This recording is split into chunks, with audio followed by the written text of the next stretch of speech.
দেশে যে মাওলানা তাবিজ লিখে এবং মিলাদ পড়ায় ওই মাওলানার পিছনে নামাজ পড়লে নামাজ হবে কিনা, এক্ষেত্রে আমাদের কি করণীয়? জি ভাই, মুসলমানের পিছনে নামাজ পড়লে নামাজ হবে ইনশাআল্লাহ। যতক্ষণ পর্যন্ত ইমাম সাহেব ইমানদার থাকবেন ততক্ষণ পর্যন্ত তার পিছনে নামাজ পড়লে কি হবে? নামাজ হবে।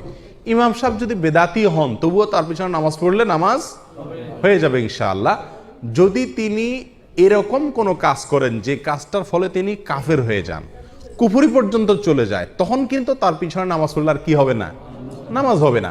যতক্ষণ পর্যন্ত তিনি ইমানদার আছেন, তিনি কবরে পূজা করেন না, তিনি কবরে চান না, সরাসরি শিরকে আকবরের সাথে জড়িত না, বড় শিরকের সাথে জড়িত না, এরকম যদি হয় তাহলে তিনি যত ভুল ত্রুটি করুন না কেন তার জন্য নামাজ পড়লে নামাজ হবে না। এই কথা পৃথিবীর কোনো আলেম আজ পর্যন্ত বলেন নাই। মাকরু বলেন অনেকে, ফাসেক ইমাম হলে এটা ভিন্ন বিষয়, নামাজ হবে না এই কথা কেউই বলেন না। অতএব ইমাম যতক্ষণ মধ্যে মুমিন থাকবে ততক্ষণ মধ্যে তার পিছনে কি করা যাবে? নামাজ পড়া যাবে। তবে ইচ্ছাকৃতভাবে এরকম যারা বেদাতে লিপ্ত, শিরকে লিপ্ত, সেটা ছোট শিরক হোক না কেন, এই সমস্ত ইমামদেরকে ইমাম হিসাবে নিযুক্ত করা, ফাসেকিতে লিপ্ত প্রকাশ্যে তাদেরকে নিযুক্ত করা কি নাই?